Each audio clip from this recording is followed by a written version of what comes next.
Forte é o nosso Deus. Olá, meus irmãos, bom dia. Está todo mundo com friozinho aí, né?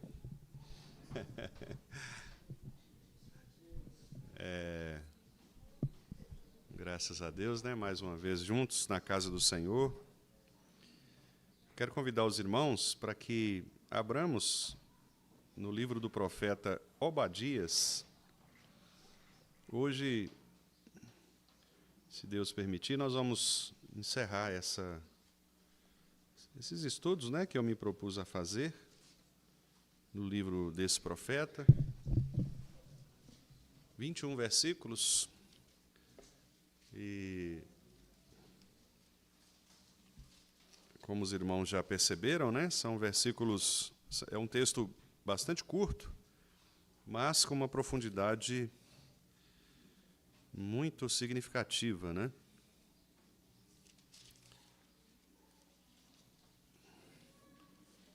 Amós, Obadias, Jonas. Então está entre Amós e Jonas. É uma folha, né? Então, profeta Obadias.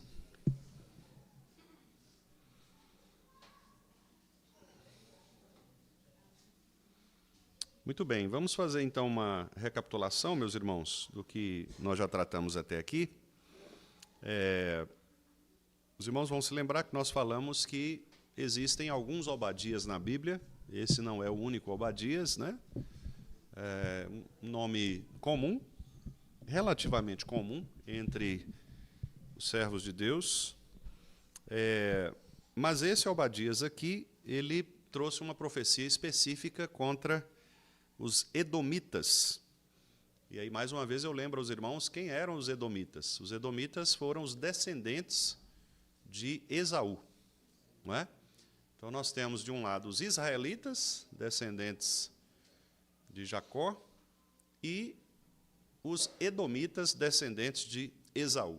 E os irmãos sabem que houve aquela disputa, né, entre eles, ainda no ventre materno, e logo depois do nascimento também nós tivemos ali já o pronunciamento, né, acerca de quem deveria servir a quem, e no final da morte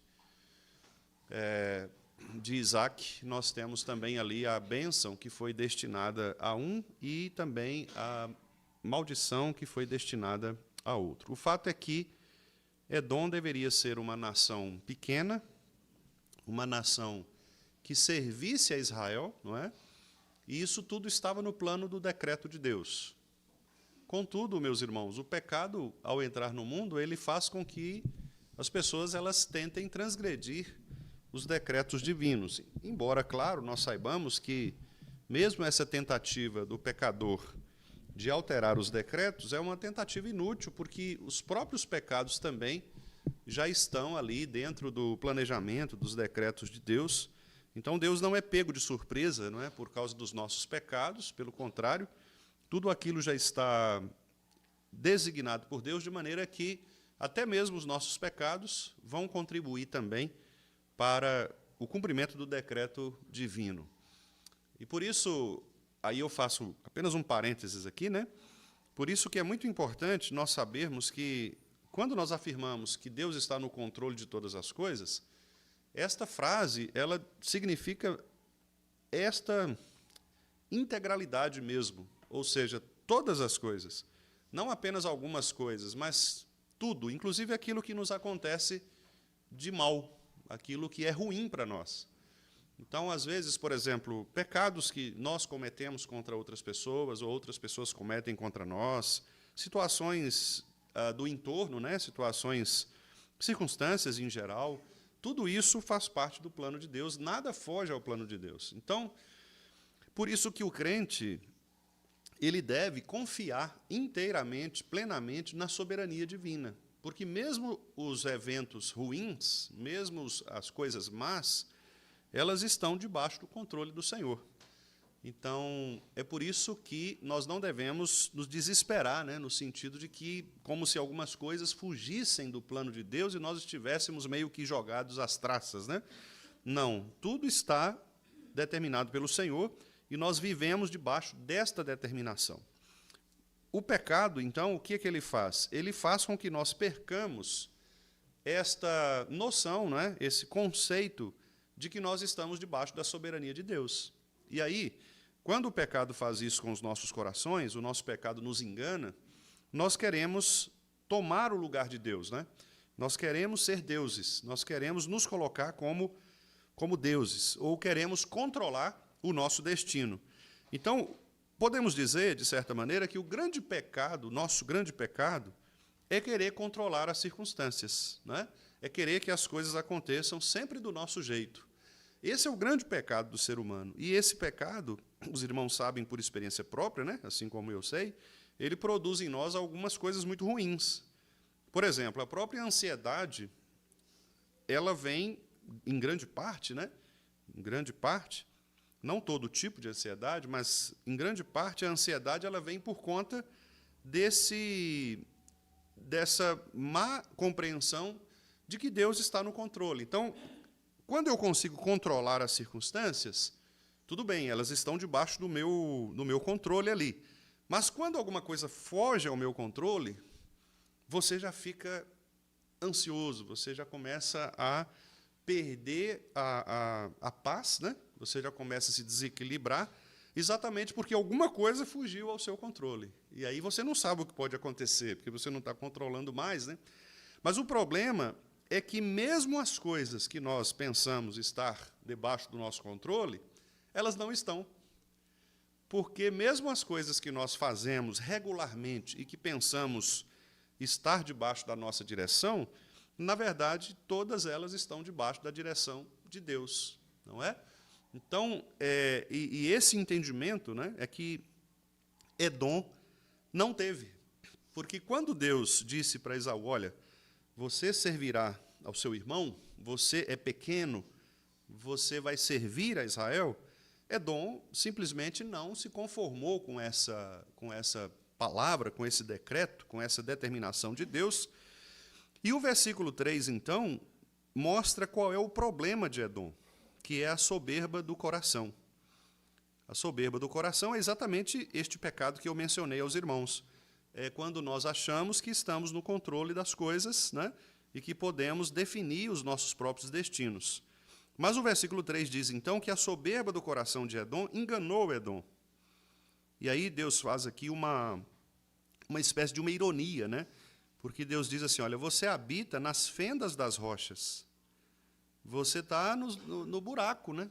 A fenda da rocha, quer dizer, eles estavam ali, é um povo pequeno, escondido, que morava num lugar desprezível. Mas qual era o problema deles? Eles se achavam grandes, não é? Da tua alta morada, e dizes no teu coração, quem me deitará por terra? Então, eles pensavam ser alguma coisa diante de Deus.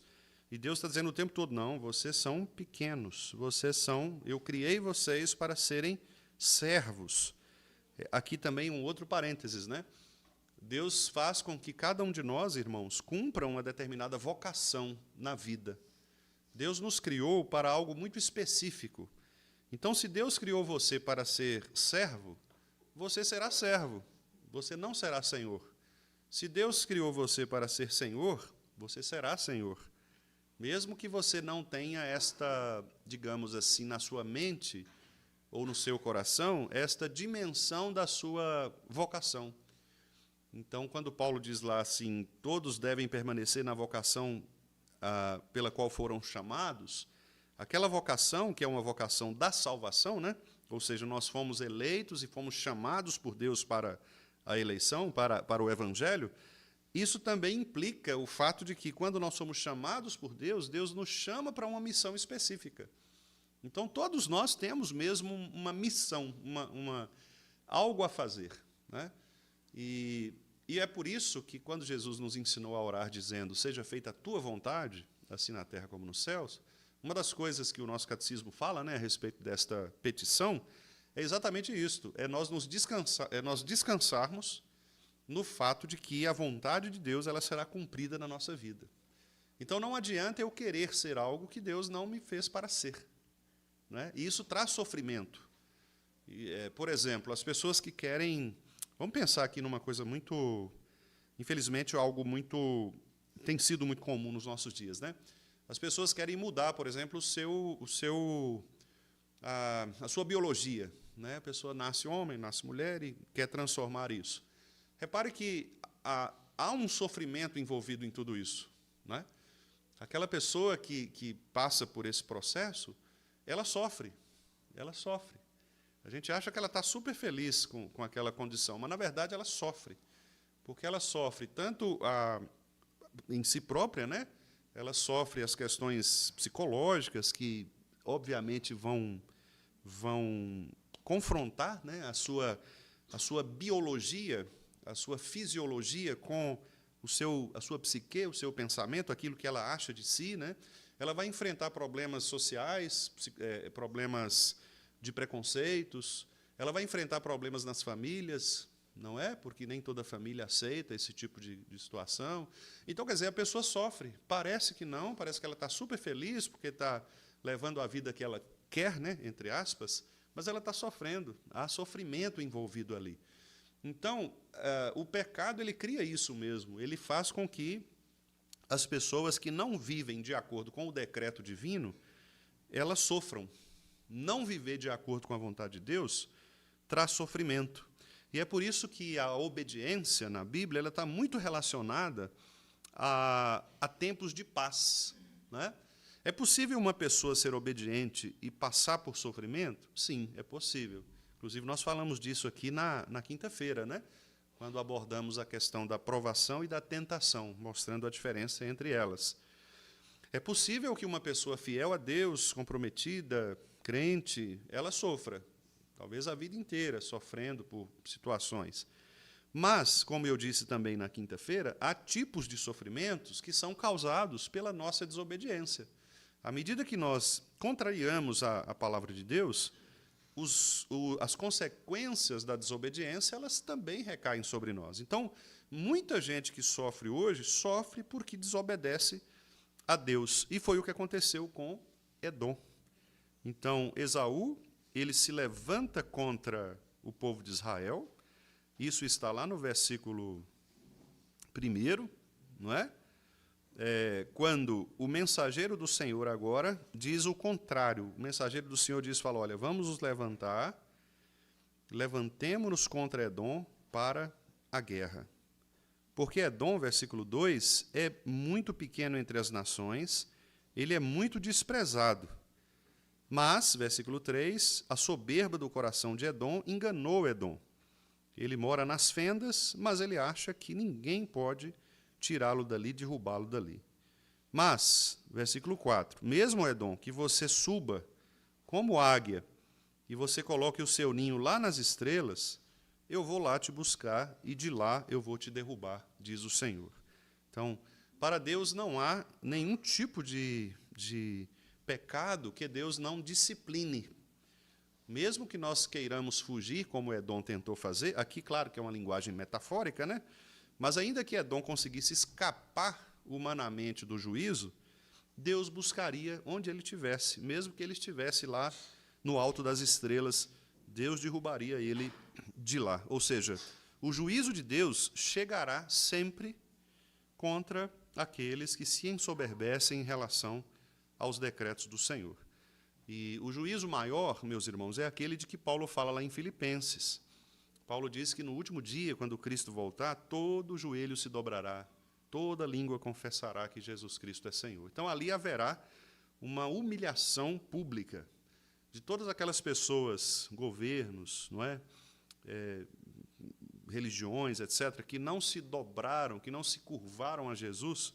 Naquele dia, obrigatoriamente, eles terão de fazer isso, porque eles estarão diante do Rei do Universo. Então, toda língua confessará, toda língua terá que admitir que ali é o Filho de Deus, que é o Senhor. Todo joelho haverá de dobrar naquele dia, porque ninguém ficará de pé diante da majestade de Deus. Então, o que nós devemos aprender é que nós temos um Deus criador de todas as coisas, um Deus que é Senhor, um Deus que é soberano sobre tudo, e um Deus que não suporta aqueles que desejam usurpar a sua glória. qualquer pessoa, né, ser que deseje usurpar o lugar de Deus, e repito, nós fazemos isso algumas vezes por causa do nosso pecado, quando queremos determinar a nossa história, né? Fazemos o papel de Deus, muitas vezes, na nossa vida. Todos aqueles que querem fazer isso, eles correm um sério risco de serem julgados por Deus, de serem disciplinados por Deus e de serem derrubados do alto das estrelas, né? Então, muitas vezes, por isso que Paulo disse lá em Coríntios, aquele que pensa estar em pé, cuidado, veja que não caia. Porque a sensação de bem-estar, aí já é Provérbios, leva muitas pessoas à loucura, não é? A pessoa achar que está bem é um grande problema, inclusive espiritualmente falando. Quando nós achamos que estamos muito bem, que não precisamos mais de crescimento espiritual, não precisamos mais de Deus, não precisamos mais de aprender do Senhor, olha, esse é um risco gravíssimo, porque isso demonstra uma soberba espiritual contra a qual nós temos de estar vacinados, não é? Nós sempre somos e seremos dependentes do Senhor. Nós nunca estamos prontos, nunca estamos completos, porque a palavra sempre diz que a nossa vida cristã é sempre uma busca no crescimento da graça e no conhecimento de Cristo Jesus. E é sempre um desenvolver a salvação com temor e tremor. Então, nós temos de buscar sempre. Por isso que não há, na vida cristã, né, não existe essa coisa de que eu sou membro da igreja há 50 anos, então eu já vi de tudo, já aprendi de tudo, já não vou me aposentar da igreja, né, vou tirar umas férias da igreja. Isso não existe, não é? Isso não existe. Por quê? Porque nós estamos sempre aprendendo, sempre aprendendo, sempre aprendendo. Então, a soberba do coração pode, muitas vezes, nos tirar essa dependência de Deus e nos fazer autodependentes. Eu tenho dito aqui para os irmãos, né, que essa ideia de auto é sempre um problema na vida cristã, né? Porque as pessoas querem autonomia, quer dizer, a lei de si mesmo, e nós não somos autônomos, né? A nossa lei não somos nós quem definimos, é Deus quem define. Autossuficiência, né? Quer dizer, nós também não somos suficientes em nós mesmos. Autojustiça, nós também não temos justiça própria. Então, essa ideia de auto, não é? Ela precisa ser questionada por nós que somos cristãos. Nós não vivemos de autonomia, de autossuficiência, de autojustiça. O próprio Jesus condenou muito estas impressões, né, de autojustiça, quando aquelas pessoas queriam se apresentar diante dele, mas elas sempre usavam os seus argumentos, né, os seus recursos, como, por exemplo, dizer, olha, em teu nome nós expulsamos demônios, em teu nome nós fizemos isso. E Jesus diz, olha, eu vou dizer lá no último dia, afastem de mim, porque vocês praticam a iniquidade. Ou seja, não são os méritos, né, não é aquilo que a gente fez que nos dá direito de sermos mais ou menos acessíveis a Deus. Não, é a graça de Deus, né? Independentemente do que nós fazemos, é a graça que nos aproxima de Deus. Mas uma vez que a graça nos aproxima, nós também devemos, por outro lado, buscar esta obediência, buscar esta santificação, de maneira que os benefícios da obediência eles venham sobre nós, não é, em nosso favor. Mas Edom, meus irmãos, como vimos, não quis isso, né? Edom, ele se juntou aos inimigos de Israel para derrotar Israel. E aqui, como nós vimos lá nos versículos 10 a 14, alguns dos pecados de Edom contra o seu irmão foram odiosos, né? Foram gravíssimos. Eu numerei para os irmãos aqui, no estudo anterior, 7 pecados, né? 7 ações de Edom contra Israel. Por exemplo, no versículo 11 diz que Edom assistia passivamente o ataque contra o seu irmão, contra Israel. No dia em que, estando tu presente, os estranhos levaram os bens, e estrangeiros entraram por suas portas e deitaram sortes, quer dizer, levaram suas propriedades, seus bens, tu mesmo eras um deles. Quer dizer, você estava lá e nada fez, né? Então, aqui demonstra uma conivência, uma passividade eu deveria defender o meu irmão, mas eu não defendo o meu irmão. diante de uma injustiça. Aliás, esse é um ponto que a gente deveria aprender também, não é, meus irmãos? A nossa luta, ela deve ser sempre uma luta pela verdade. E quando nós vemos alguns irmãos serem atacados com relação à verdade, muitas vezes nós nos calamos e nós deixamos e dizemos assim, não, aquela briga ali não me pertence, aquela situação ali não tem a ver comigo. E a gente vê isso, por exemplo, nas lideranças, né? Por exemplo, tem alguns irmãos que estão aí lutando, né? Assim, usando expressão popular, pondo a cara a tapa, né? Em determinadas situações públicas, etc. E, às vezes, nós ficamos assistindo passivamente, não deixamos o nosso irmão, muitas vezes, ser acusado injustamente, deixamos o nosso irmão, muitas vezes, ser vilipendiado, exposto, né? E nós assistimos passivamente.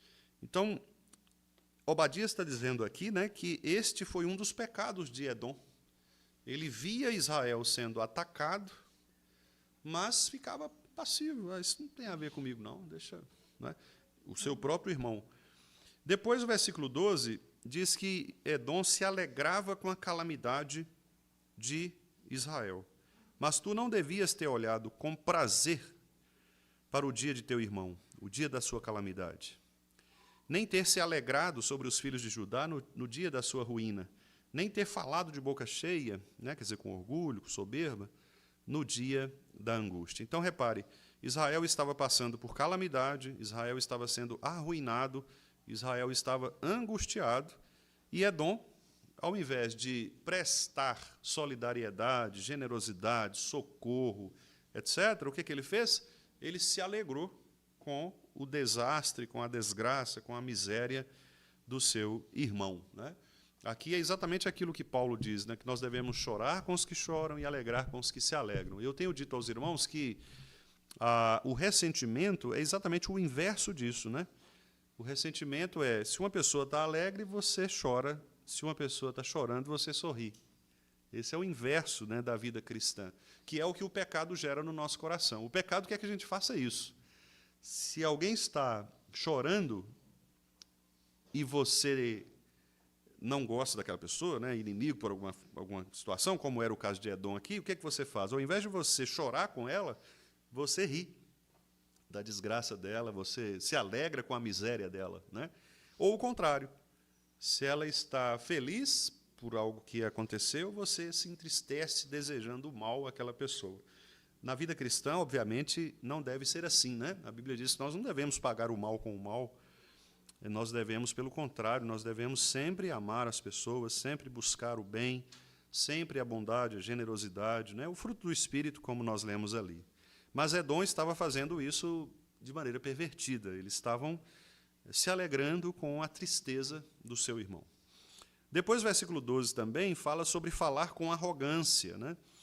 Então, aqui aparece a expressão aí, falado de boca cheia, não é? Então, é a ideia de arrogância, de soberba. Quer dizer, o irmão falava soberbamente, né, arrogantemente, em relação à miséria do outro irmão. Edom se alegrava, e não só se alegrava com a calamidade, mas ele usava a sua própria boca, né, no caso aqui representando a nação, né, o povo ali era um povo que vibrava, que comemorava o desastre alheio, não é? Então, eles falavam soberbamente, como se tivessem destruído o seu próprio irmão. Versículo 13 diz que eles invadiam a cidade, né? Não devias ter entrado pela porta do meu povo no dia da sua calamidade. Então, Edom não deveria ter participado dessa pilhagem, desse ataque, né? Edom não deveria ter participado, ele deveria ter estado do lado do seu irmão, do lado de Israel, lutado em favor de Israel, mas ele se aliou com os inimigos e ele lutou contra Israel. E ele estava ali, né, entrando pelas portas de Israel, de Jerusalém, no dia da calamidade. Também no versículo 13, tem aí pilhar os bens.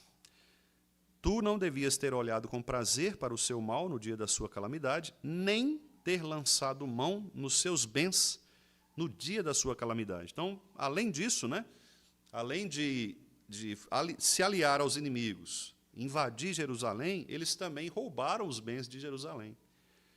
Aqui a gente chama isso na Bíblia, geralmente, né, a Bíblia chama isso lá no Novo Testamento de defraudação. Defraudar é quando você toma o que é do outro. Não é? Por exemplo, a Bíblia considera o sexo antes do casamento como uma defraudação. Por quê?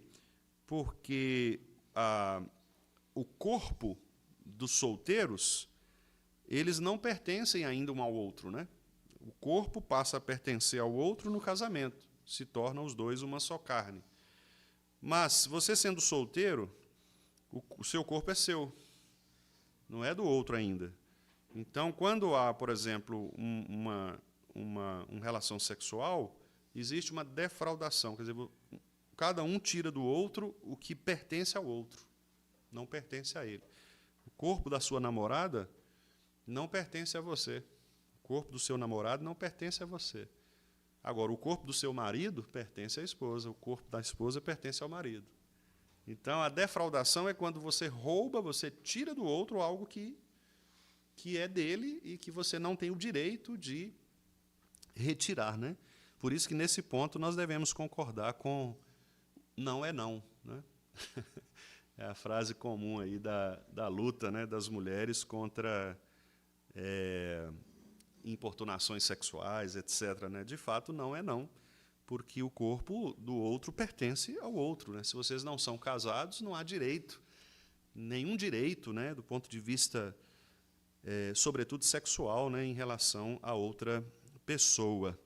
Então, isso é defraudação. E o que Edom estava fazendo aqui era defraudando. Né? Ele entrou, invadiu e roubou os bens que não pertenciam a ele. Nós podemos usar outros exemplos, outras analogias, quando nós queremos, por exemplo, usurpar do nosso irmão aquilo que pertence a ele. Por exemplo, há certas habilidades. Eu vou contar uma fábula, acho que vai ficar mais claro aqui. Rubem Alves. Rubem Alves é um liberal, né? Mas eu vou contar a fábula não para elogiar o Rubem Alves, mas porque eu acho que ela ilustra bem. Não sei se eu já contei isso para os irmãos, mas o Rubem Alves diz o seguinte, que tinha uma floresta, e essa floresta era repleta de sabiás. E os sabiás, eles cantavam, né? Como todo sabiá canta mesmo. Cantava muito bonito, muito bonito. E aquela sinfonia de sabiás e tal. Né? E aí, de repente, essa floresta foi invadida por urubus. E os urubus, eles achavam bonito o canto dos sabiás e eles desejaram aprender a cantar como os sabiás. O urubu-rei, né, chegou no chefe dos sabiás e falou assim, olha, nós queremos que vocês nos ensinem a cantar como vocês. E aí o sabiá falou, rapaz, eu não sei como é que faz isso não, porque é um negócio meio que natural da gente, assim, a gente não aprendeu muito. Vocês não têm escola para... Não, a gente nasceu com isso e a gente canta e foi desenvolvendo. Não, mas vocês têm que ensinar para a gente. Tá bom, a gente pode tentar ensinar. E aí começaram os sabiás a tentar ensinar os urubus a cantar como sabiás. Mas, como vocês já podem imaginar, os urubus não iam conseguir cantar como os sabiás. Né? E aí, eles começaram a ficar revoltados com o professor, com os professores, porque nós estamos pagando caro e a gente não está cantando igual vocês e tal, e aquela revolta. E aí os urubus fizeram uma revolução mesmo, e expulsaram os sabiás da floresta de raiva, né, e tal, e expulsaram os sabiás da floresta, tomaram conta da floresta, e aí eles mesmos passaram a cantar naquela floresta. Moral da história, né? Essa moral é do Rubem Alves, não é minha, não. O Rubem Alves diz assim, em terra de urubu diplomado, não se ouve canto de sabiá. Pegou a visão aí, Márcio? Em terra de urubu diplomado, não se ouve canto de sabiá. Quer dizer, o que isso, né, o que essa fábula nos Ele escreve essa fábula para professores. Essa fábula está num livro dele que é Conversas com Quem Gosta de Ensinar. É um livretinho muito legal. Ele fala para professores. E o que ele fala ali, a crítica dele é a seguinte, que tem muito professor diplomado que não é professor vocacionado. Essa é a tese do Rubem Alves. Assim, tem muita gente que tem o diploma, mas que não, só tem o diploma. Na prática, ele tipo assim, não tem vocação nenhuma. É aquele cara que faz medicina só pelo dinheiro, aquele cara que faz direito só porque o pai queria que fizesse. Entendeu? Mais ou menos isso. E tem professor que é assim, quer dizer, o cara entrou na profissão porque precisava de uma profissão, mas não tem amor pela profissão, ele não é vocacionado, né? Então, a crítica do Rubem Alves é essa. Em terra de urubu diplomado, quer dizer, você tem muita gente aí que não tem vocação, mas que tem o diploma, você não ouve o canto do sabiá, que é o cara que muitas vezes não tem, digamos assim, o mesmo diploma do urubu, mas que tem a vocação, né? Então, essa é a crítica, só para os irmãos entenderem. Mas por que eu contei essa fábula aqui? Porque eu acho que ela se aplica muito bem a essa relação Edom e Israel. Porque Israel foi chamado por Deus para cumprir a vocação. Edom não. Mas Edom, aí, usando aqui, né, as imagens da fábula, Edom aqui é como se fosse o urubu, querendo tomar o lugar do sabiá, que é Jacó, que é Israel, né? Então, e isso acontece nas relações humanas também. Isso acontece nas nossas vidas. Deus, como eu disse no início, Deus nos coloca em certas situações para sermos aquilo que Ele quer que nós sejamos. E quando nós não aceitamos essa designação divina, essa vocação, nós, infelizmente, usurpamos essa vocação e a gente vive infeliz. A gente vive infeliz, porque você não consegue se ver na relação que Deus construiu para você na sua vida. Você quer ser o que Deus disse que você não seria. E isso traz um grande problema, não é? Deus colocou você para ser... Deus deu a você o dom de serviço, então sirva. Não queira liderar, sirva. Isso vale muito para os ofícios, né? Presbíteros e diáconos, por exemplo. Eu conheço alguns irmãos que, pelo menos 2 irmãos, que pediram a exoneração do presbiterato porque queriam ser diáconos. Porque eles eram excelentes diáconos. E aí eles foram eleitos presbíteros, exatamente porque eram excelentes diáconos, não é? Mas aí eles disseram, ó, na época eu era presbítero regente, inclusive, na época de um desses irmãos, né? E eu me lembro que ele chegou no conselho, eu estava no conselho, e ele chegou no conselho e disse para o pastor, né?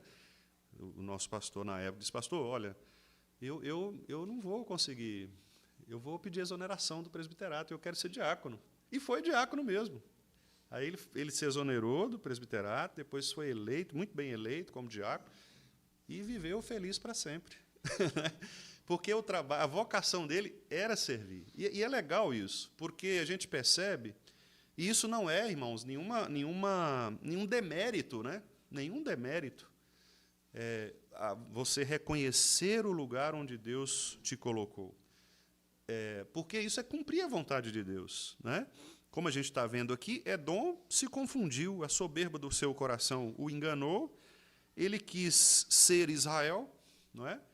Mas não era Israel. Então, Deus está repreendendo aqui fortemente, dizendo, olha, cada um ocupe o seu lugar. Não é esse o seu lugar. Você está fora de lugar. Sim, Ronaldo. Pode falar, é bom que eu tomo uma aguinha aqui.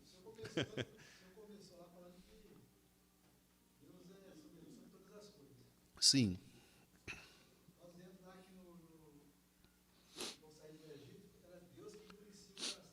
De Faraó. Sim. Foi endurecido, sim. Exato, exato. Verdade. E-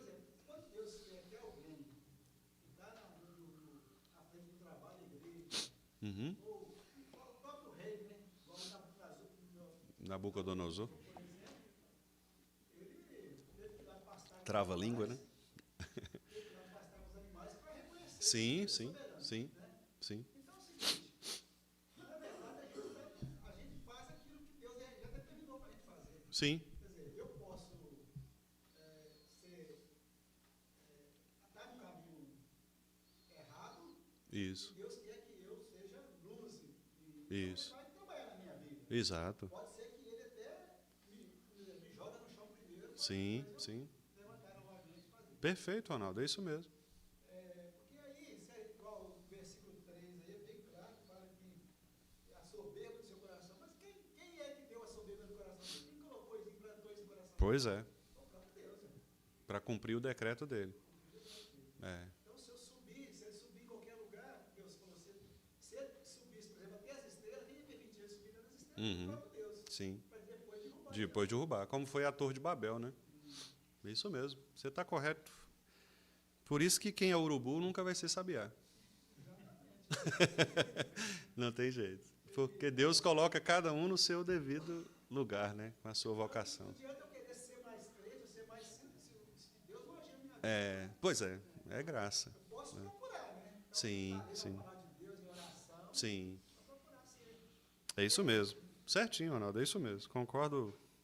Gênero, número e grau, né? Como dizem. Oi, Bruna.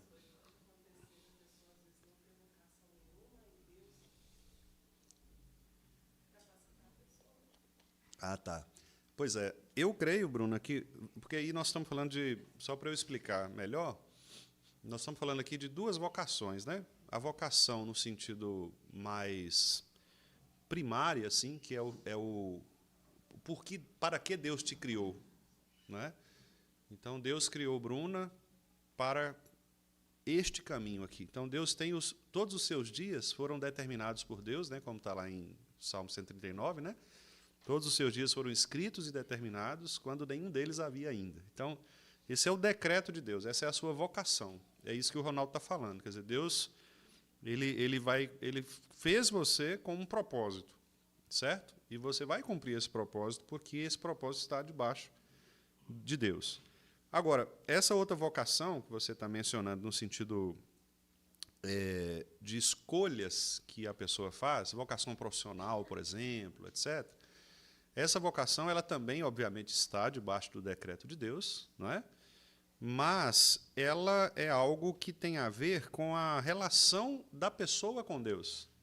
Ou seja, nem sempre você sabe, e os adolescentes, os jovens, quase sempre passam por isso. Porque, por exemplo, eles pensam assim, né? O que Deus quer de mim? Quem Deus quer que eu seja? Né? O que eu tenho que fazer para agradar a Deus? Então, essas perguntas, elas fazem parte desse encontro do crente com Deus. Então, nesse caso, eu creio que Deus ele vai, a partir dessa intimidade que você tem com Ele, né? Como o Ronaldo também colocou ali, da leitura da palavra, da busca por entender a vontade de Deus para a sua vida, Deus vai direcionando você. Então, à medida que você diz assim, Senhor, o que o Senhor quer da minha vida? O que eu devo ser para glorificar o Teu nome? E aí Deus vai mostrando você isso, né? Deus vai te encaminhando. E é interessante, Bruna, porque eu acho, né, assim, aí já é uma opinião, não é uma doutrina. Mas eu penso que quando nós nos submetemos ao caminho que Deus estabelece, seja com os nossos erros ou os nossos acertos, Deus vai usando todas essas coisas mesmo para nos direcionar. Eu estou querendo dizer o seguinte, eu vou explicar de outro modo. Às vezes a gente acha que Deus só está conosco nos nossos acertos. E os erros são nossos e Deus não tem a ver com isso. E é isso que eu acho que o Ronaldo está insistindo ali. Porque até os meus erros, eles fazem parte do decreto de Deus, entendeu? Então, por exemplo, eu errei. Eu errei. Na escolha que eu fiz, no que eu deveria fazer, eu errei. Bom, esse erro eu não posso tomá-lo como sendo autônomo à vontade de Deus. Não. Se eu errei, é porque Deus quis usar o meu erro, de alguma maneira. E aí não tem como eu voltar atrás e querer. Não, agora é seguir o curso das consequências do próprio erro. Entende? Quer dizer, você errou, as consequências vêm, então continue. Agora você vai lidar com as consequências e Deus vai direcionando sua vida de maneira que você cumpra a vontade dele, né? Inclusive, o pessoal até usa o exemplo de Lutero e Calvino nesse sentido. Essa é uma briguinha antiga, né, de luterano e calvinista, mas não é minha intenção aqui fazer a briguinha, não. É só para dar o exemplo. Porque dizem que Lutero ele desobedeceu aos pais, né?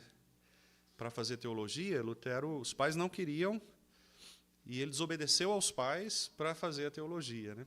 Calvino não. Calvino, o pai de Calvino, queria que ele fizesse direito, advocacia, né? E ele fez direito, mesmo sendo vocacionado para ser pastor.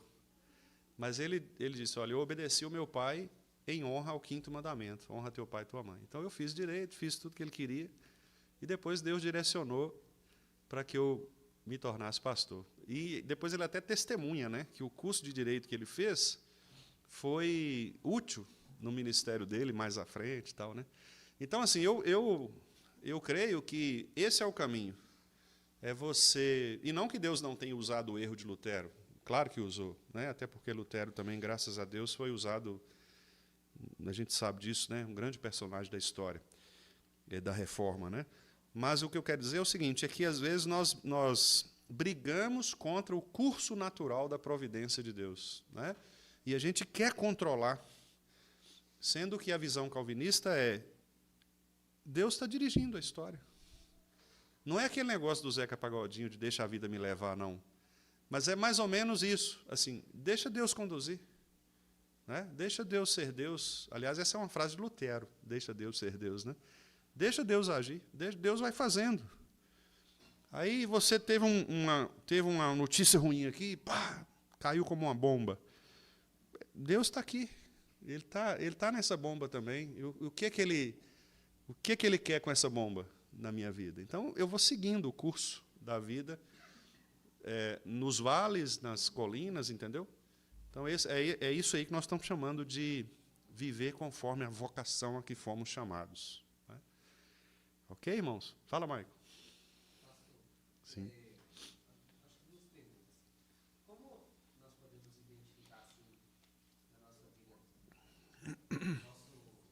a nossa vocação chamada para servir ou liderar? Uhum. E outra coisa, por exemplo, usando o exemplo que o senhor deu do presbítero aí. Esse presbítero abriu mão do seu carro para voltar a ser diácono, Sim. porque o chamado dele é para servir. Uhum.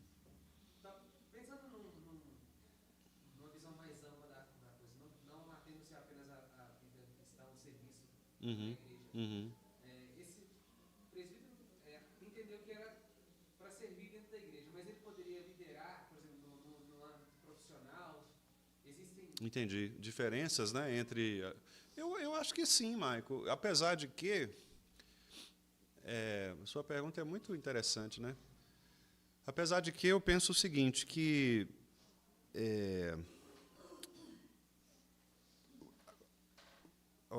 a vocação interna, né, do indivíduo, ela é uma vocação muito específica.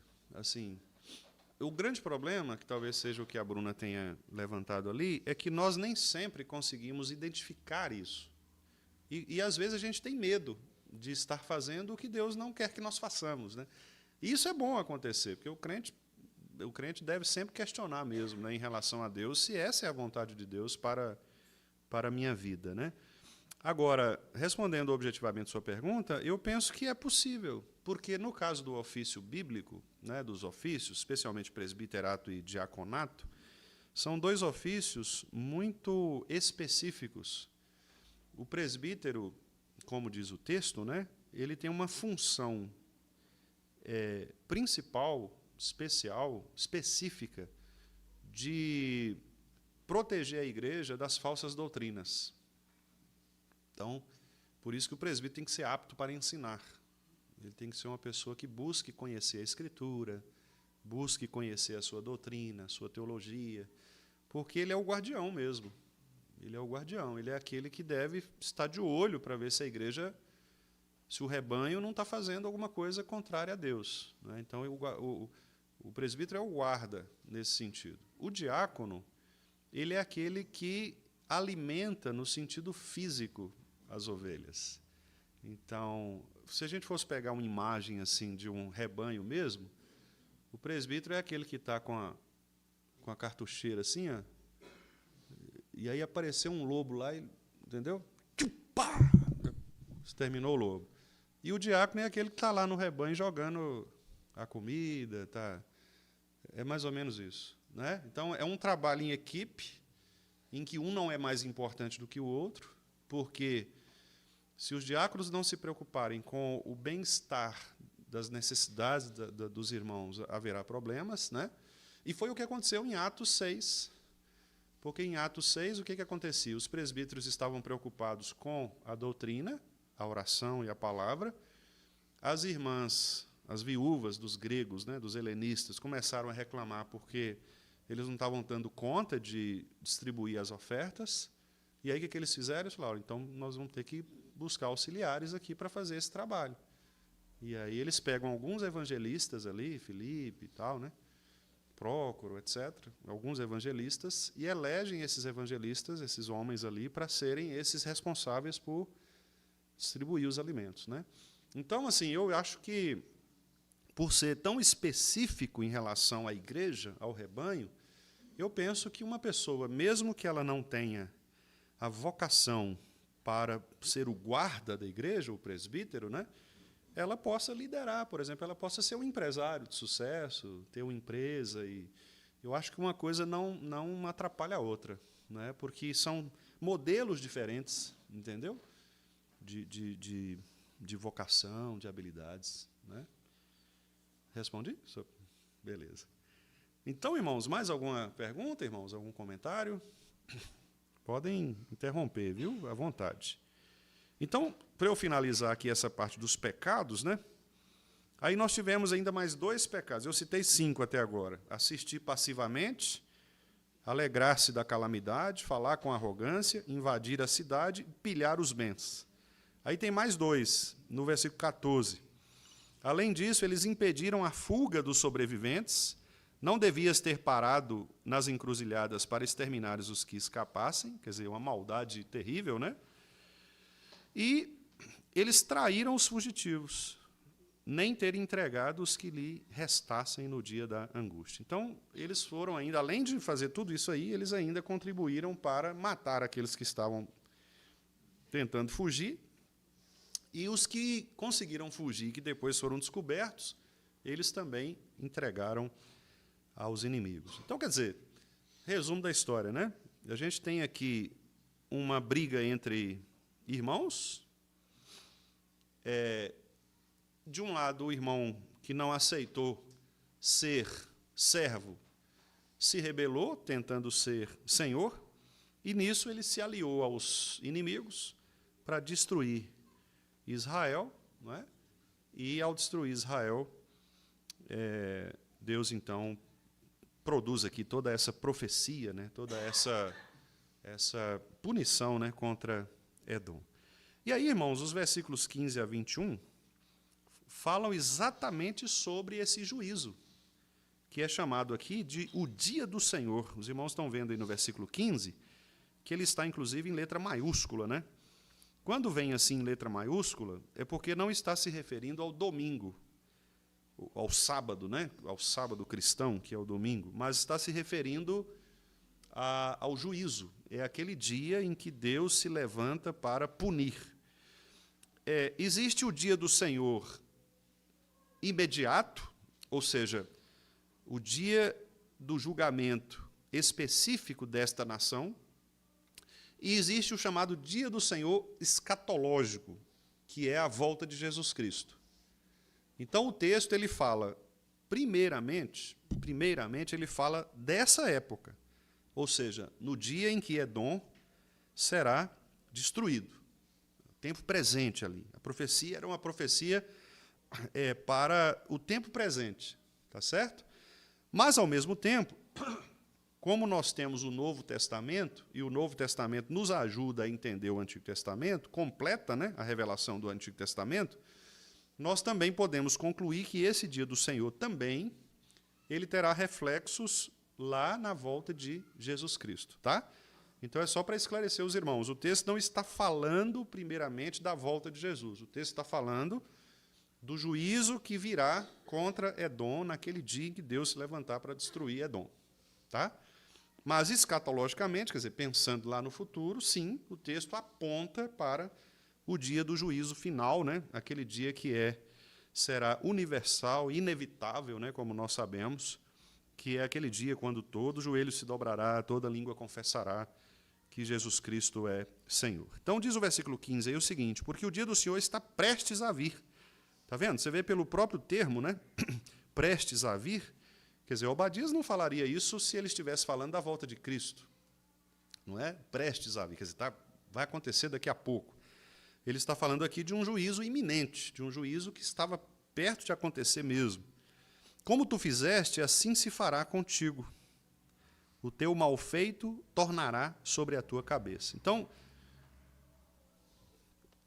o que a gente aprende aqui do juízo de Deus? Que o juízo de Deus, ele é imparcial, né? Ele é imparcial e ele é retributivo, ou seja, o que você fez, eu vou fazer também. Como tu fizeste, assim se fará contigo. O teu malfeito tornará sobre a tua cabeça. Você matou, você será morto. É o princípio que a gente chama de princípio da retribuição. É o olho por olho, dente por dente, né? A lei de Talião, como é chamada. Então, esse é um dos argumentos, por exemplo, que nós usamos, alguns de nós, né, para a pena de morte. Porque a Bíblia diz que quando o sangue ele é derramado, não tem outro valor que você possa colocar no lugar do sangue que foi derramado, só o próprio sangue. Então, nesse sentido, a pena de morte seria retributiva e seria imparcial. Você matou? Sim, então você será morto. Porque não há um valor equivalente, né?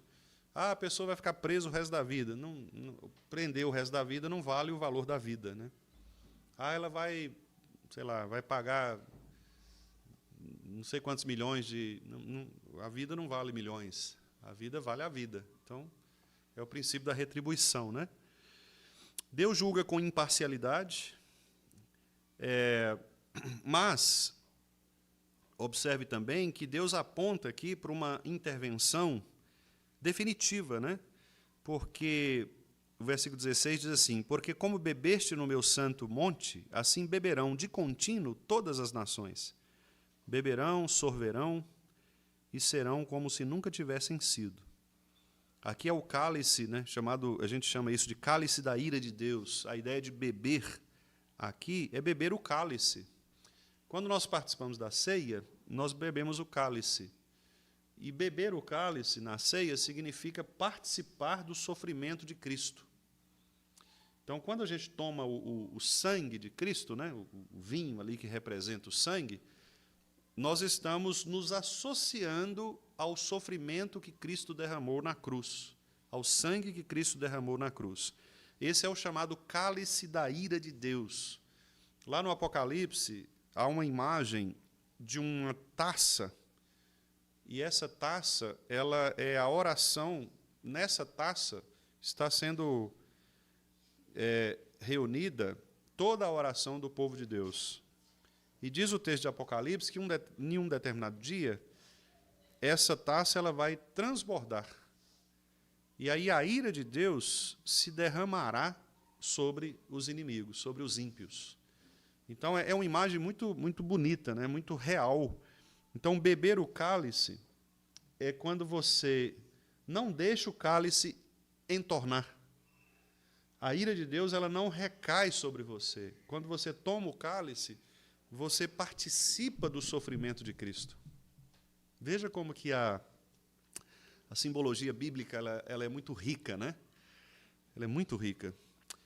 Beberás o cálice e serás como se nunca tivessem existido. Por quê? Porque esse cálice é exatamente ira justa de Deus contra o pecado.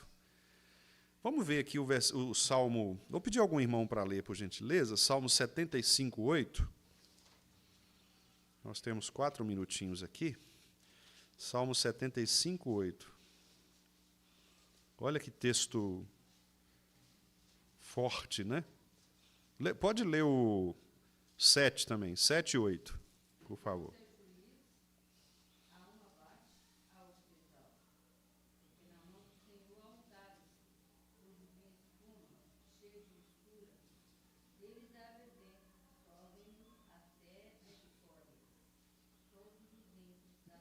Isso, então, a imagem... Obrigado, irmã Silene. Deus é juiz, irmãos. Deus é juiz. E Deus, sendo juiz, ele julgará mesmo, com justiça e equidade, né? Equidade, como diz o texto, né? E aqui, o cálice está espumando, né? O vinho está espumando.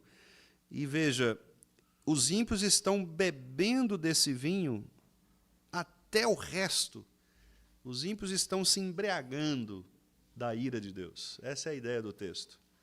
Então, em outras palavras, é como se Deus estivesse dizendo para nós assim: olha, irmãos, igreja do Senhor, não tema os inimigos, porque a destruição deles é certa.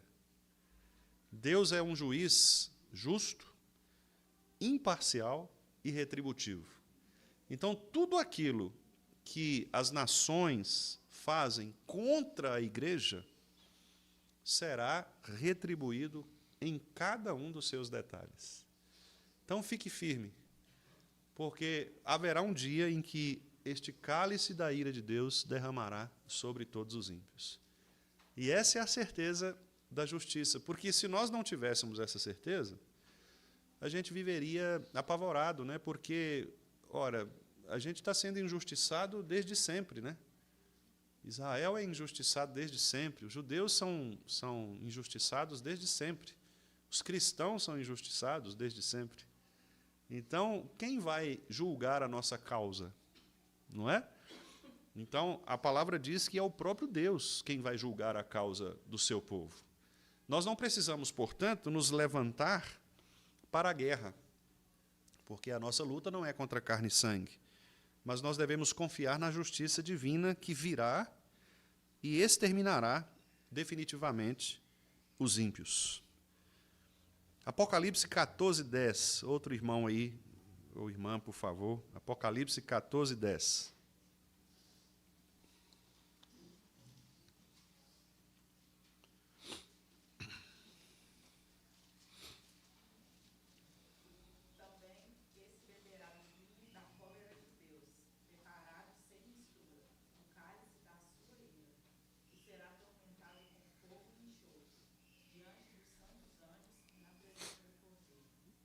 Pois é. Então, beberão do cálice da ira de Deus. Então, esse cálice da ira é o que Obadias está dizendo aqui no versículo 16. Eles vão beber desse cálice continuamente e eles estão sendo julgados pelo Senhor. Não pensemos nós que os inimigos de Deus, que os ímpios, estão vivendo de boa, né? Não, eles estão sendo punidos, irmãos, eles estão sendo julgados. Por isso que eu volto a Provérbios, quando Salomão diz que a impressão de bem-estar leva muitas pessoas à loucura, porque elas acham que está tudo bem, mas não está. A vida delas é um desastre, a vida delas é uma miséria, mas elas pensam que não. Elas pensam que não, mas Deus está punindo, Deus está castigando, Deus está limitando, restringindo. O cálice está sendo cada vez mais bebido, cada vez mais sorvido, né, como diz o texto lá, tanto aqui quanto lá no Salmo. Sorverão, né, que estão bebendo ali, é o prazer da bebida do juízo de Deus, mas eles não estão vendo isso. Eles estão se alegrando, eles estão, como diz lá no Salmo 73, né, de Asaf, eles estão gordos, estão sadios, né, nédios, todo mundo festejando, achando que estão abafando, mas, na verdade, eles estão se matando, né? Eles estão se matando porque eles estão exatamente consumindo a ira de Deus todos os dias. É como se eles acumulassem todos os dias mais crimes contra si. Imagine um criminoso que não foi preso e que todos os dias comete mais crimes, até para chegar um dia que não há como. Quer dizer, é uma quantidade absurda que o levará à morte, né? Então, para encerrar, uma vez que os nossos meninos estão entrando ali, né? Versículos 19 a 21. Porque a casa de Jacó, meus irmãos, ela será restaurada, né? Os de Neguebe possuirão o monte de Esaú, e os da planície aos filisteus. Possuirão também os campos de Efraim e os campos de Samaria, e Benjamim possuirá Gileade. Aqui o texto está sendo bem específico. Não há metáfora aqui, não. Aqui é uma distribuição geográfica dizendo o seguinte, que a posse, né, quer dizer, o lugar onde eles pertenciam, agora será tomado, né? Será tomado. Deus vai restituir os lugares que foram tomados. Os cativos do exército dos filhos de Israel possuirão os cananeus até Sarepta. Então, aqueles que foram levados presos, eles vão agora tomar, né, Sarepta. Os cativos de Jerusalém que estavam em Sefarade possuirão as cidades do sul. E aí vem o texto que eu quero encerrar, versículo 21. Eu vou até pedir que todos nós leiamos juntos. Vamos ler o versículo 21? Salvadores hão de subir ao monte Sião para julgarem o monte de Esaú, e o reino será do Senhor. Essa é a frase que fecha, e é a frase mais importante do texto. É o clímax da profecia aqui, que é essa declaração teocêntrica de que o reino pertence ao Senhor. Há um livro muito bom, eu me esqueci o autor agora, cujo título é esse mesmo, O Reino Será do Senhor. Depois eu posto lá para os irmãos.